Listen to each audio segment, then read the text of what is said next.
kita memang menanamkan ke anak-anak, nak sana sini bumi Allah. Kalau sampai nuntut ilmu agama, insya Allah atur semua.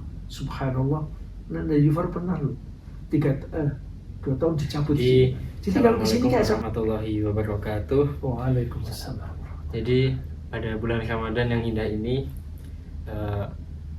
aku Rasya dan aku Raiza, kami sedang menjalani program Safari Dakwah, dan di program ini kami mengundang tamu untuk podcast ini, yaitu Bapak Budi Santoso. Bapak Budi Santoso sebagai salah satu pengurus komunitas pemuda Perkumpulan Pemuda Muslim Eropa Al-Ikhlas Amsterdam. Mungkin bisa perkenalan diri dulu, dari nama, umur, asal, sama berapa lama sih Pak di Belanda? Baik, terima kasih. Assalamualaikum warahmatullahi wabarakatuh. Waalaikumsalam warahmatullahi wabarakatuh. Hamdan wa syukran lillah, salatu wassalamu ala rasulillah Sayyidina Muhammad ibni Abdillah wa ala alihi wa sahbihi wa mawala. La hawla wa la quwata illa billah wa ba'd. Alhamdulillah, kesempatan yang luar biasa pagi ini saya diundang oleh tokoh-tokoh muda inspiratif dari Pondok Pesantren Tursina yang luar biasa. Tiada lain, pertama adalah niatnya silaturahim, yang kedua ingin berbincang-bincang, sharing soal pengalaman, mungkin bisa jadikan inspirasi yang bisa saya sampaikan. Tapi sebelum itu izinkan saya memperkenalkan diri. Nama saya Budi Santoso, lahir tepatnya di Jombang, Jawa Timur, 29 April 62, jadi usia saya sudah hampir 64 tahun. Kemudian alhamdulillah mukim di Amsterdam ini sudah hampir Maret nanti insya Allah 36 tahun. Gitu. Saya punya anak 3, yang satu nomor 2 sudah nikah, tinggal terakhir belum, masih studi, dan cucu saya 3. Sementara itu yang bisa saya sampaikan. Terima kasih. Assalamualaikum warahmatullahi wabarakatuh. Waalaikumsalam warahmatullahi wabarakatuh.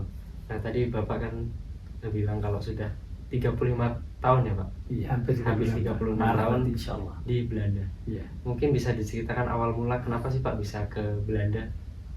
Baik, terima kasih. Jadi awalnya saya ini dulu meniti karir di Indonesia, sempat menjadi PNS. Tapi ibu waktu tahun 90 itu, kalau nggak salah semester 5 kalau nggak salah, kuliah di sini. SMP SMA-nya di Lawang Malang. Nah, karena pertimbangan itu terus kemudian kami nikah. Istri itu, calon istri waktu itu pulang ke Indonesia, terus nikah, terus saya mengikuti jejak beliau di sini sejak saat itu sampai dengan sekarang.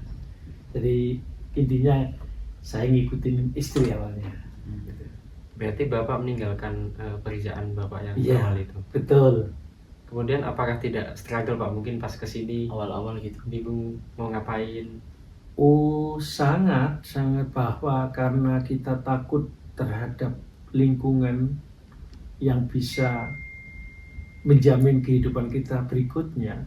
Sampai-sampai waktu itu kita tahun-tahun pertama di sini kita komitmen, terutama saya mengatakan pada istri, kalau kita belum menemukan komunitas Muslim Indonesia, terus kita tidak bisa membentengi lingkungan dengan baik, setelah lulus sekolah kita akan kembali ke Indonesia.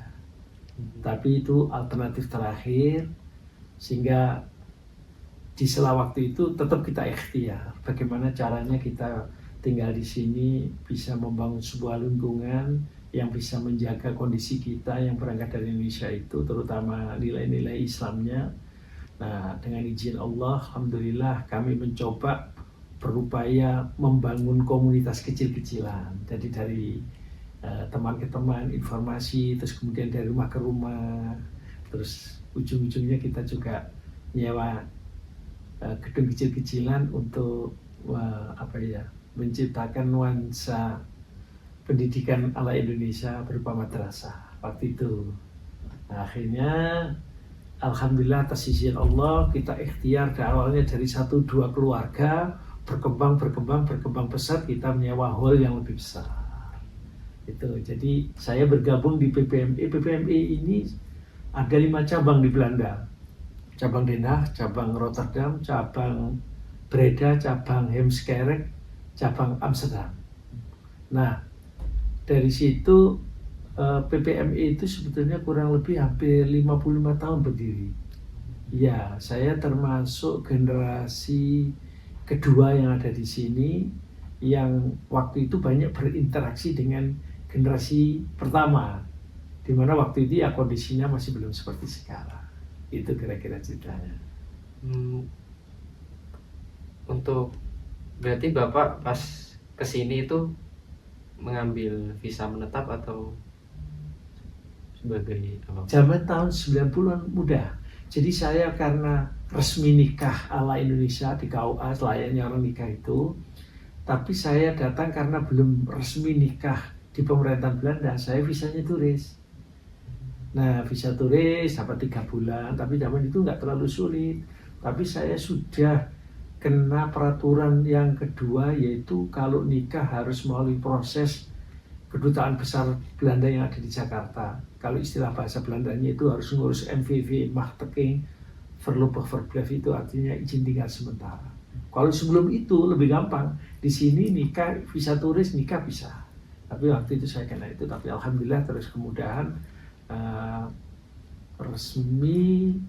Ya sejak saat itu terus saya pulang lagi ngurus izin tinggal di Kedutaan Jakarta dan Belanda yang ada di Jakarta, terus kembali lagi sudah resmi menjadi penduduk sini. Jadi sekarang kondisi apa status Bapak sebagai? Saya statusnya penduduk luar negeri. Saya statusnya warga negara Indonesia yang tinggal di luar negeri. Berarti visa di sini visa menetap ya Pak? Ya, menetap. Jadi dapat ID card itu. Dan ID card saya sudah ID card yang tetap, artinya untuk seumur hidup. Dan hak kewajibannya hampir sama dengan penduduk atau warga negara sini. Jadi tidak kena pajak dan lain-lain. Sama, kita harus bayar pajak, nanti kita dapat pensiun, dapat tunjangan hari tua kalau usia pensiun, kemudian anak-anak mendapatkan fasilitas yang sama, sekolah gratis misalnya, terus dia mendapatkan kesempatan sekolah layaknya sebagaimana orang-orang yang tinggal di sini, bahkan warga negara sini. Jadi di sini nggak ada warga negara kelas 1, itu enaknya.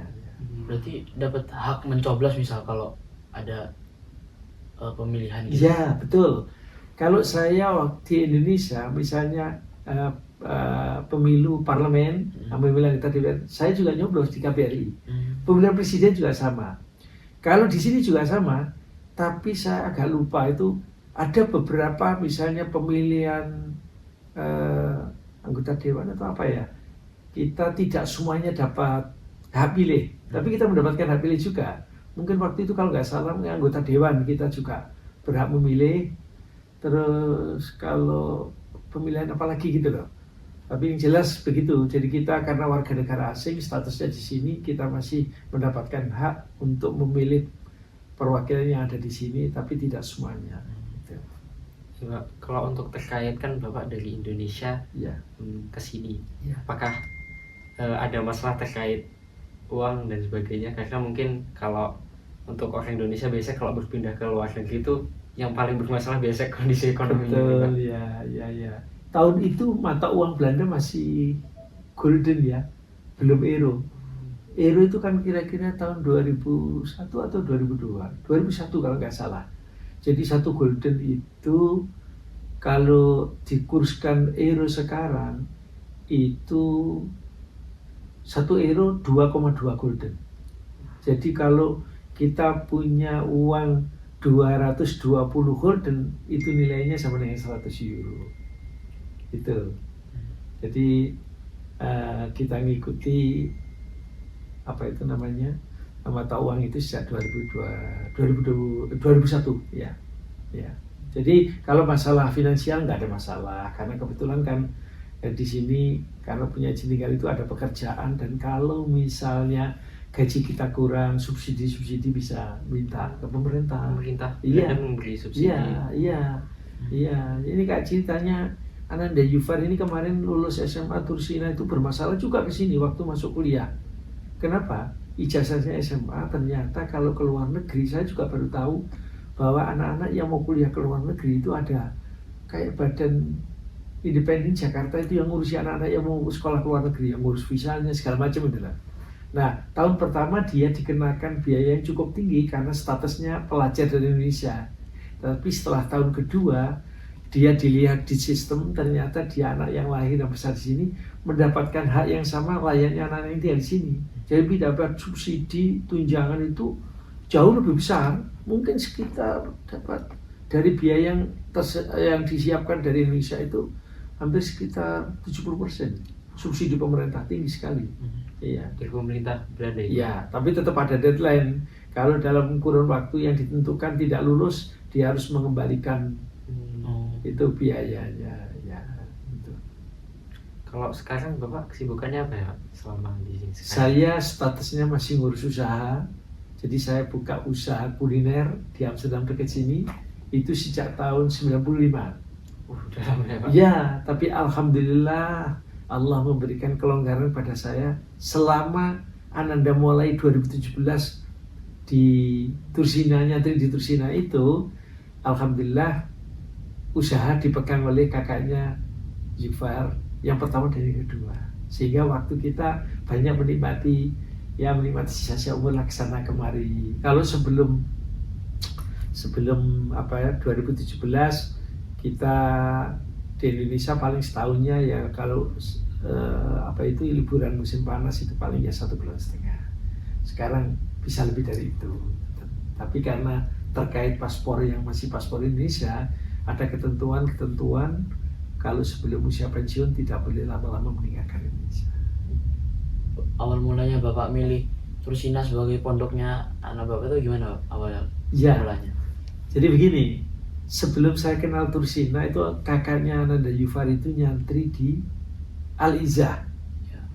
Saya agak lupa informasi Al-Izzah itu, kalau nggak salah waktu itu kita browsing aja. Terus saya survei mulai dari Darunajah Jakarta sampai Al-Rifai Malang. Kenapa saya survei? Saya tidak ingin memaksa mereka, anak lahir besar di sini kan beda. Dan secara hukum mereka dilindungi oleh negara, nggak boleh sembarangan. Nah maksud saya, anak saya tak suruh ngelihat lokasi-lokasi yang sesuai dengan kriteria kita.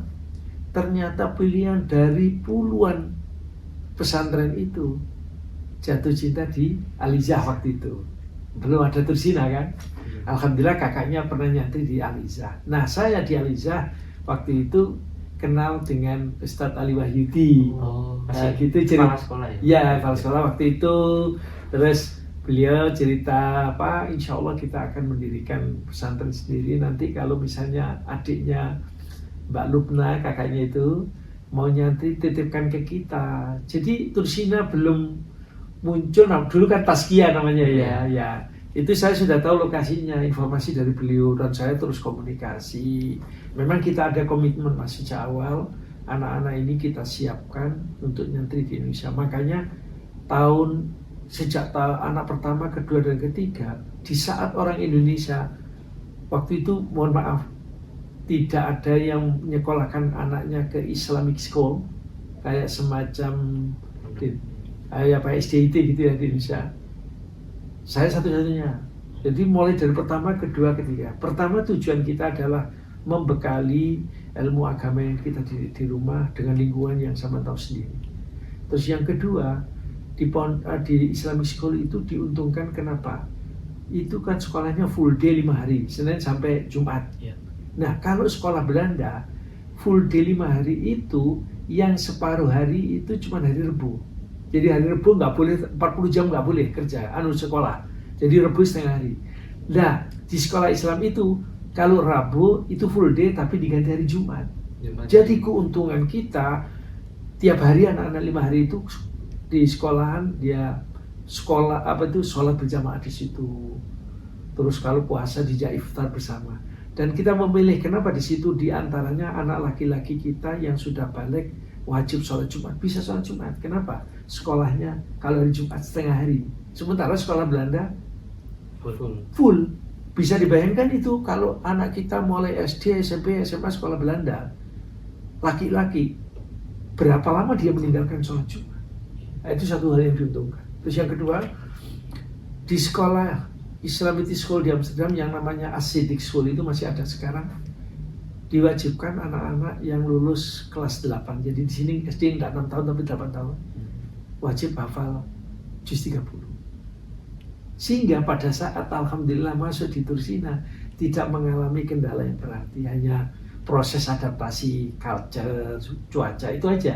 Tapi secara basic dia sudah terbiasa, dan sejak kalau nggak salah kelas grup 3, 4 ya sekitar umur 7-8 tahun laki dan perempuan sudah dipisahkan. Jadi pada saat masuk pesantren ya sudah biasa itu alhamdulillah. Jadi ceritanya memang luar biasa, Allah menunjukkan jalan itu.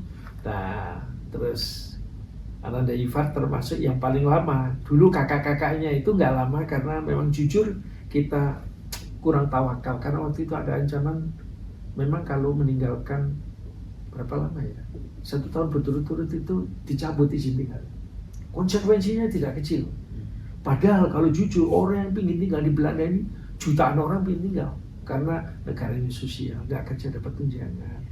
Nah, jadi kita memang menanamkan ke anak-anak, nak sana sini bumi Allah. Kalau sampean nuntut ilmu agama, insya Allah atur semua. Subhanallah, Nanda Yufar pernah loh 2 tahun dicabut di sini kan. Jadi kalau kesini kayak sampean gitu, apa namanya, ngurus visa. Bagaimana sulitnya ngurus visa kan merasakan itu, bodosan. Jalan.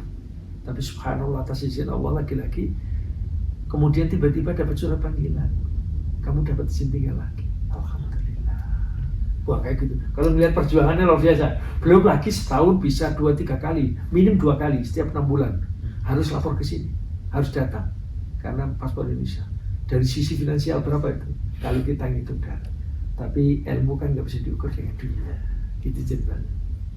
Masya Allah sekali. Nanti perjuangannya sangat luar biasa. Ya untuk sangat sampai di titik sekarang di mana betul. Bapak anggapannya sudah bisa menikmati masa tuanya. Alhamdulillah dan bisa melihat, kalau saya lihat anak-anak Bapak sudah bisa mandiri, bahkan Mas Zufar pun saya lihat sangat berbeda dengan yang saya temui dulu di Tursina.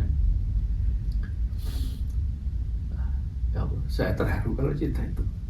Sampai kalau Anda sering datang itu kalau ngumpul selalu bilang, ya terima kasih ya Bu, terima kasih.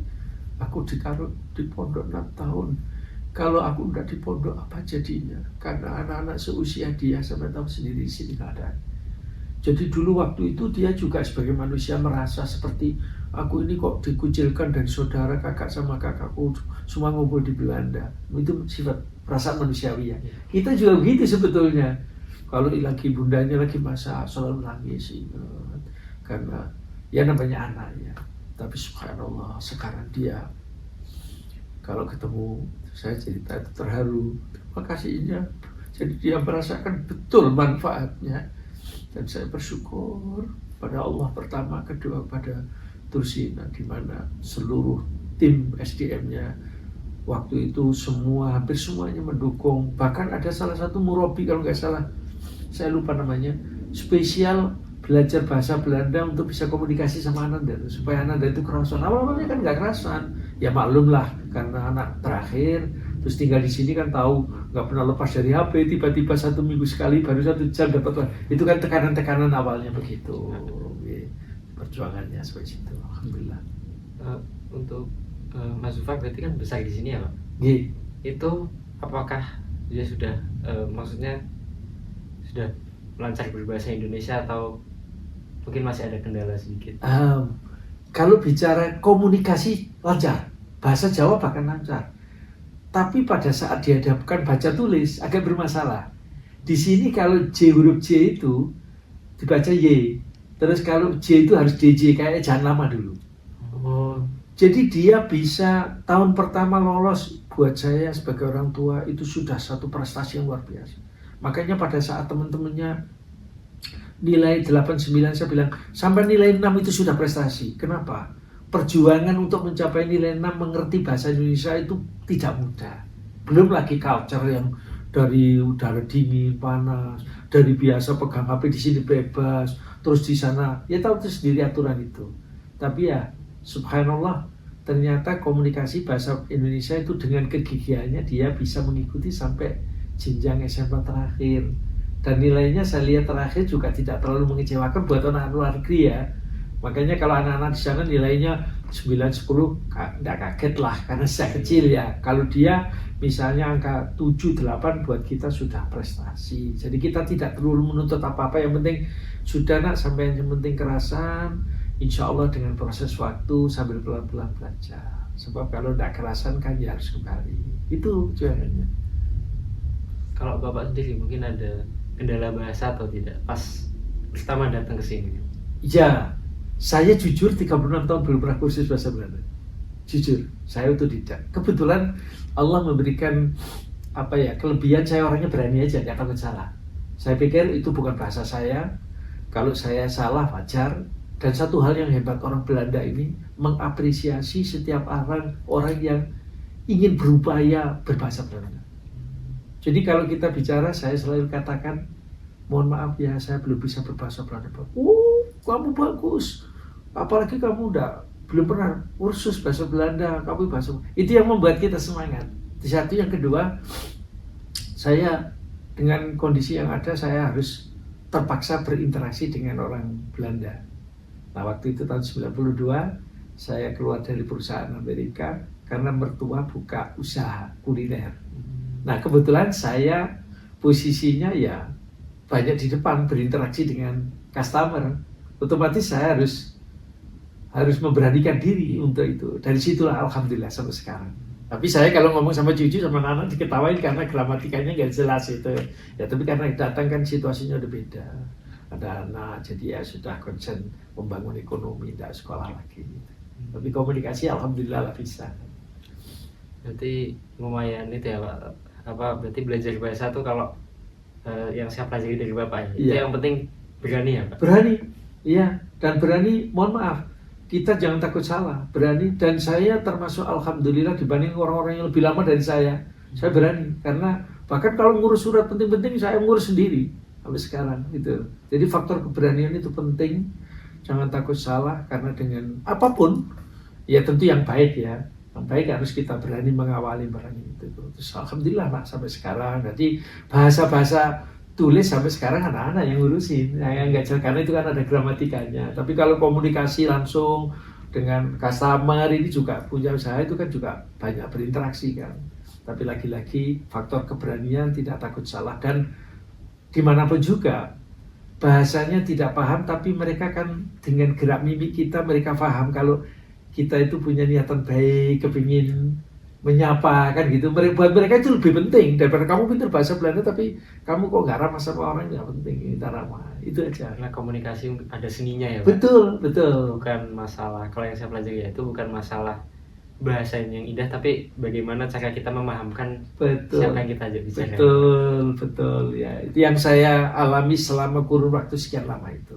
Dan saya alhamdulillah, mungkin saya melihat sendiri, saya di masjid ini kalau ada orang baru selalu saya jemput. Artinya saya sapa dulu. Kalau orang baru, kalau perlu apa-apa tak kasih nomor telepon. Dan itu cara-cara berdakwah yang jitu kalau versi saya. Kenapa? Orang yang datang itu kalau kita sambut merasa seperti tamu, bukan seperti tamu tapi merasa sebagai bagian dari keluarganya. Kita sapa, itu di mana-mana. Itu resep saya, belajar banyak dari yang lain begitu dari awal. Sehingga alhamdulillah anak-anak juga begitu, ada tamu kita banyak ngomong supaya tidak kaku, itu aja cara-caranya. Jadi lebih ke untuk selalu apa ya Pak? Terbuka kepada semua orang di sini ya. Betul. Ya saya kira di mana-mana juga sama Mas, tergantung bagaimana kita namanya. Kalau peribahasa itu kan di mana bumi dipijak, situ langit dijunjung. Maka kita datang pun juga harus mencoba beradaptasi selama itu untuk kebaikan gitu. Apalagi kita yang di Eropa ini kan, khususnya di Belanda kan banyak orang-orang yang masih fobia dengan beragama Islam. Nah, disinilah kewajiban kita, tugas kita di pundak kita lah. Islam itu akan sampai kepada mereka. Apakah kita harus berdiri di atas mimbar? Tidak juga. Dengan perilaku kita, dengan bahasa kita, dengan tampilan kita yang buat mereka pandangan pertama sudah menarik. Kalau bahasa Belanda itu bahasanya gini, eerste gezicht, liefde in je eerste gezicht, jatuh cinta pada pandangan pertama. Di sini tugas kita. Bagaimana mereka melihat kita itu tidak a priori, itu kan. Saya kira itu berlaku di mana saja. Iya. agar mereka lihat Islam itu sebagai suatu kaum atau anggapannya komunitas yang baik gitu. Betul. Kalau di Indonesia kan tidak perlu karena mayoritas Islam dan kita lahir Islam sejak kecil. Padahal Islam itu harus menyapa begitu. Dan disinilah saya bersyukur Allah mentakdirkan kami sekeluarga tinggal di sini, tidak hanya hijrah secara mungkin ekonomi tapi juga secara visi juga. Di sini banyak, jujur kalau kita mau jujur, banyak hal-hal ajaran Islam yang sudah menjadi bagian dari perilaku mereka. Contoh kecil saja, yang punya konsep al-wa'dudainun, janji apa itu ke apa namanya? An-nadhafatu minal iman. An-nadhafatu minal iman, kebersihan adalah sebagian daripada iman. Sama lihat di sini kan bersih. Iya sih. Itu pelajaran luar biasa. Al-wa'dudainun, janji adalah hutang. Orang sini kalau janji tepat. Maka saya kalau pulang ke Indonesia masalah sekarang. Karena sudah ditempa lama dengan kondisi yang ada, saya tidak bisa janji sama orang yang tidak telat sampai sekarang. Termasuk kalau tampilan rumah atau apa harus rapi kayak di sini. Dan itulah cerminan. Dan saya alhamdulillah di rumah saya nanti itu saya satu galeri itu rumah beli semua, satu-satunya orang Muslim, satu-satunya orang asing, cuma saya sekeluarga. Awalnya mereka nggak mau terima, takutnya ini pakai jilbab. Tapi itu kan tugas kita. Akhirnya jangan sampai misalnya hal yang sepele. Kalau Senin sampai Jumat di sini ada aturan yang tidak tertulis. Orang-orang lagi istirahat, besok anak-anak sekolah. Jadi kalau sudah di atas jam 9 kita nggak boleh terlalu ramai mengganggu mereka. Menutup pintu juga nggak boleh dilempar dar gitu. Ya itu etika kan. Jadi kalau nutupnya ditarik sehingga keberadaan kita tetangga tidak terganggu. Nah dengan tidak terganggu maka mereka akan simpati. Nah dengan simpati itu insya Allah lambat laun mereka akan melihat kita. Siapa tahu Allah kemudian mereka pas melihat kita terus kemudian turun hidayah. Kan gitu tujuannya itu kan. Jadi cara dakwah dengan mengikuti kegiatan keseharian mereka tanpa merusak hubungan gitu ya Pak. Betul. Dan yang satu hal orang Belanda ini hebatnya Mas, mereka objektif ya. Kalau sampean ngaku Islam tapi perilaku sampean tidak Islami, mereka nggak mau. Kamu ngomong Islam nggak boleh haram, tapi kamu makan masih di mana-mana. Kamu katanya orang Islam konsepnya apa itu tepat waktu, tapi kamu kalau jadi telat kayak gitu. Iya. Kayak di Indonesia Pak. Oh iya, bahkan jangankan di Indonesia, di KBRI sama. Kalau undangan jam 10 gitu, semua kalian, sampai diundang KBRI, ya jam 10, paling nanti jam setengah 11, jam 11. Semuanya bilang paling udah jam 12, akhirnya jam 11 baru datang. Kalau di sini enggak, sama ke dokter jam 9, sama jam 9 lebih 5 menit nggak diterima sama mereka. Kamu lain waktu janji gitu. Jadi mungkin bisa diceritakan Pak terkait perjuangannya Pak PPME Al-Ikhlas dari dulu mungkin yang masih kecil dan sepi hingga sekarang yang udah rame dan banyak sekali jamaah di sini Pak, dan banyak juga ulama-ulama yang datang kayak kemarin ada Prof. Sanuri dan lain-lain. Ya, baik, terima kasih. Perjuangan kalau bisa ceritakan dari awal mungkin satu hari nggak cukup itu ya. Tapi terakhir perjuangan PPME di mana perkembangannya sangat luar biasa itu saya melihat 10 tahun terakhir, 15 tahun terakhir. Dulu sebelum 3 tahun ini kira-kira mulai 2021 kalau mau Ramadan saya harus berangkat sendiri ke Indonesia, apalagi setelah perpecahan itu. Saya survei sendiri, saya pelajari latar belakangnya sampai penghasilan Ustadz itu untuk ngisi Ramadan. Itu dulu. Jadi saya penuntut tunggal dulu. Siapa orang yang dipilih, semua jamaah menyerahkan kepada saya.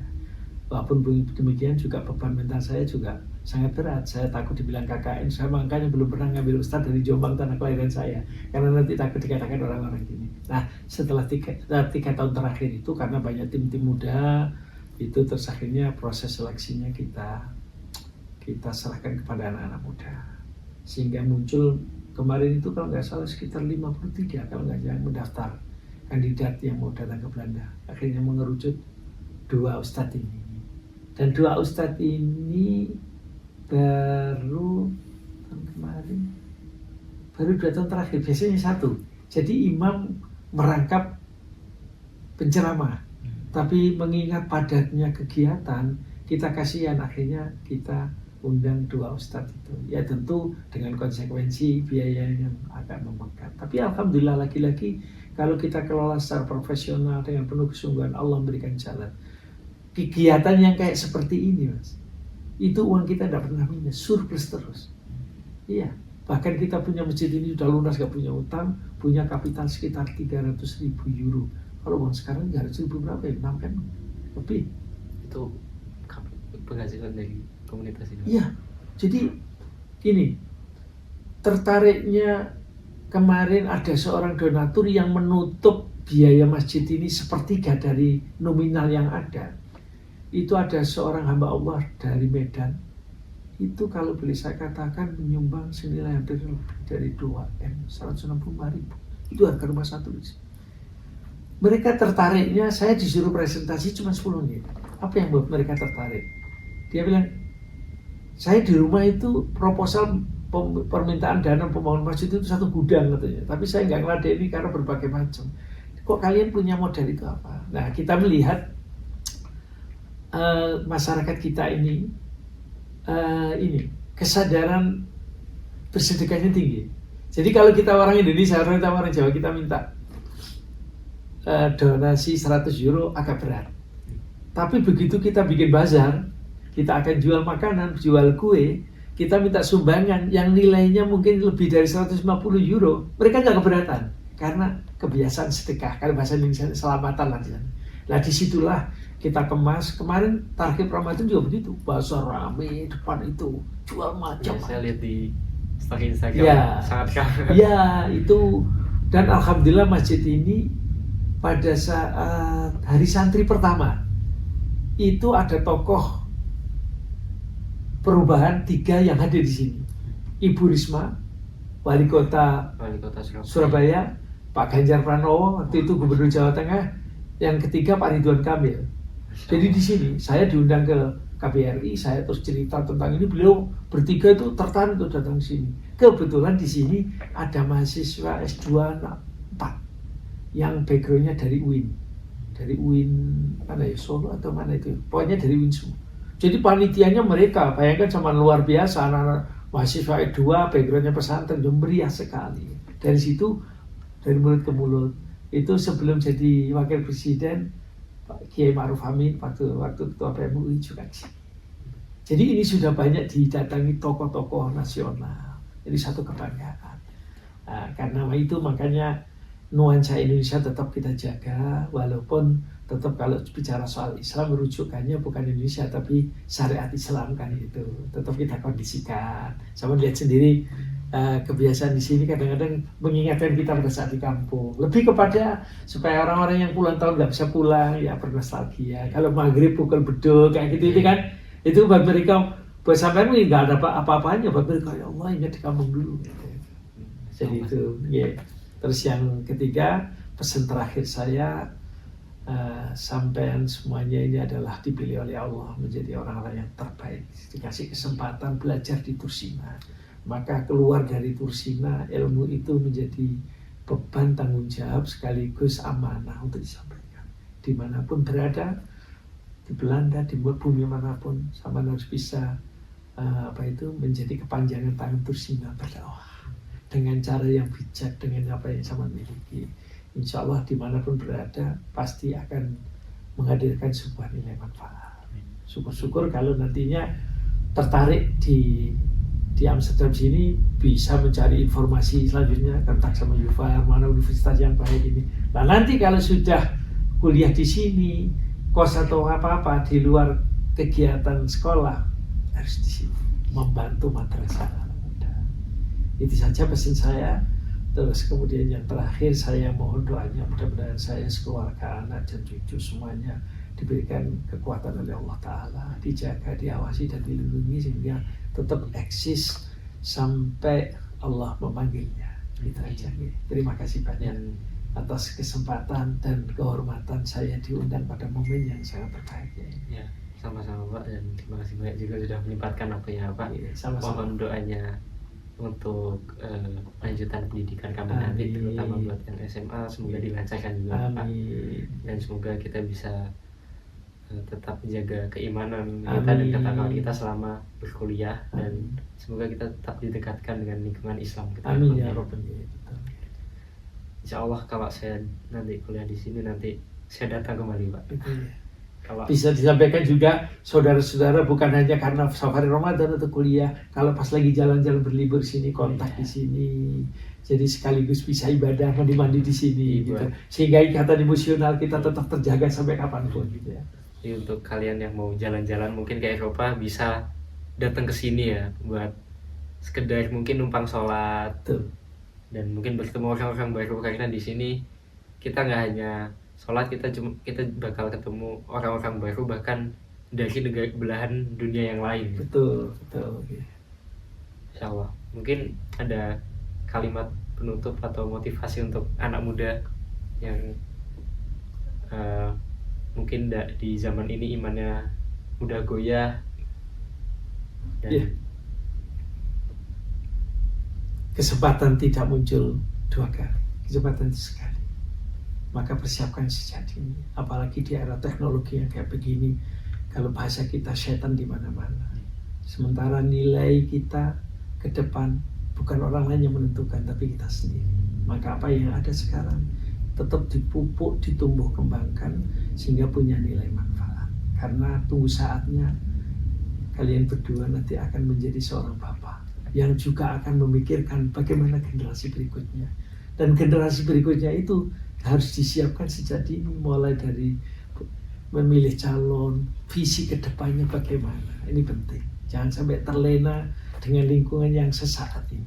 Itu aja pesan saya buat anak-anak muda. terima kasih Bapak Budi telah menyempatkan waktunya di sini, dan ya alhamdulillah kita udah ngobrol sangat banyak, dan semoga dari obrolan ini, dari perbincangan ini ada manfaat untuk kita semua, dan aku sebagai perwakilan dari TSA juga mendoakan kita semua untuk tetap semangat dalam menuntut ilmu dan tetap semangat untuk berjuang di jalan Allah. Karena berjuang di jalan Allah tidak perlu berdakwah di masjid-masjid, cukup dengan kita menunjukkan identitas kita sebagai muslim yang baik kepada orang-orang sekitar. Betul. Itu saja mungkin yang bisa kami berikan kepada kalian semua para penonton. Kurang lebihnya mohon maaf. Wabillahi taufiq wal hidayah, waridho wal inayah. Wassalamualaikum